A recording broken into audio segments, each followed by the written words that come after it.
شادی کے وقت حضرت عبداللہ کی عمر 18 سال تھی۔ یہ شادی کے لیے اپنے والد کے ساتھ جا رہے تھے۔ راستے میں ایک عورت کعبے کے پاس بیٹھی نظر آئی۔ یہ عورت ورقہ بن نوفل کی بہن تھی۔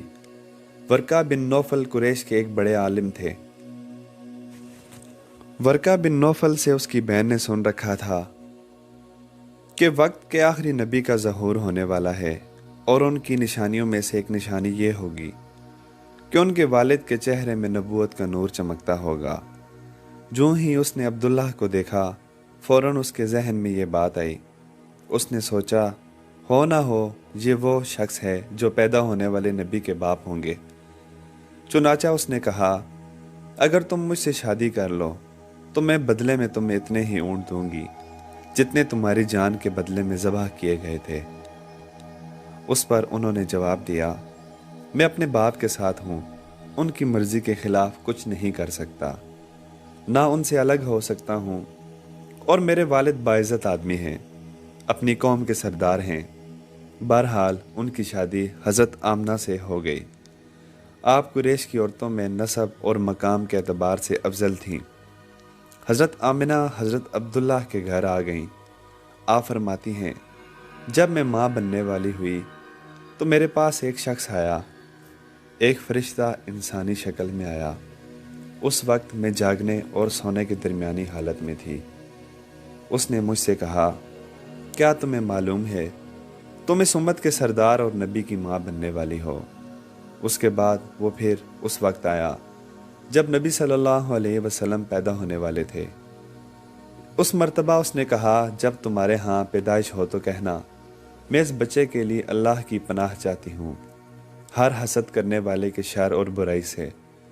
پھر تم اس بچے کا نام محمد رکھنا، کیونکہ ان کا نام تورات میں احمد ہے، اور زمین اور آسمان والے ان کی تعریف کرتے ہیں، اور انجیل میں ان کا نام احمد ہے کہ آسمان اور زمین والے ان کی تعریف کرتے ہیں، اور قرآن میں ان کا نام محمد ہے صلی اللہ علیہ وسلم۔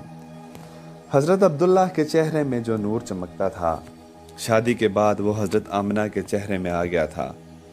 امام زہری فرماتے ہیں، حاکم سے یہ روایت بیان کی جاتی ہے اور اس کو صحیح قرار دیا ہے کہ صحابہ رضی اللہ عنہم نے حضور نبی کریم صلی اللہ علیہ وسلم سے عرض کیا، اے اللہ کے رسول، ہمیں اپنے بارے میں کچھ بتائیے۔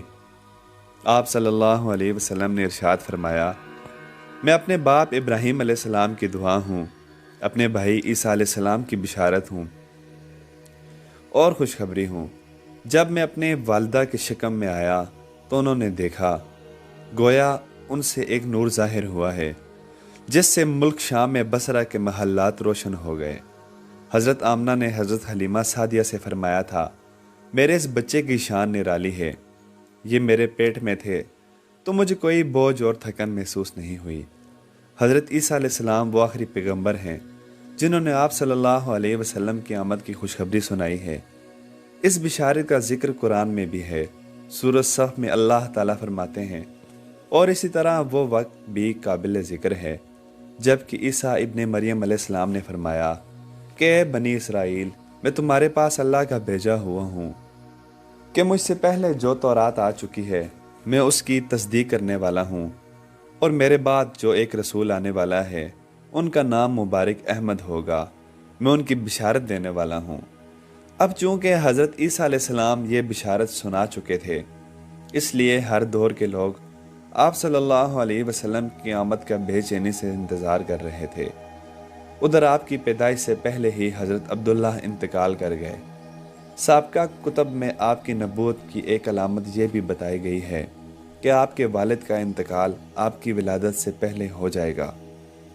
حضرت عبداللہ ایک تجارتی قافلے کے ساتھ تجارت کے لیے گئے تھے۔ اس دوران بیمار ہو گئے اور کمزور ہو کر واپس لوٹے۔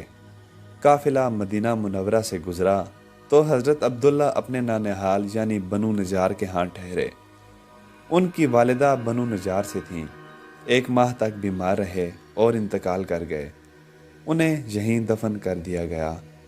تجارتی قافلہ جب حضرت عبداللہ کے بعد مکہ مکرمہ پہنچا اور عبد المطلب کو پتہ چلا کہ ان کے بیٹے عبداللہ بیمار ہو گئے ہیں اور مدینہ منورہ میں اپنے نونہال میں ہیں، تو انہیں لانے کے لیے عبد المطلب نے اپنے بیٹے زبیر کو بھیجا۔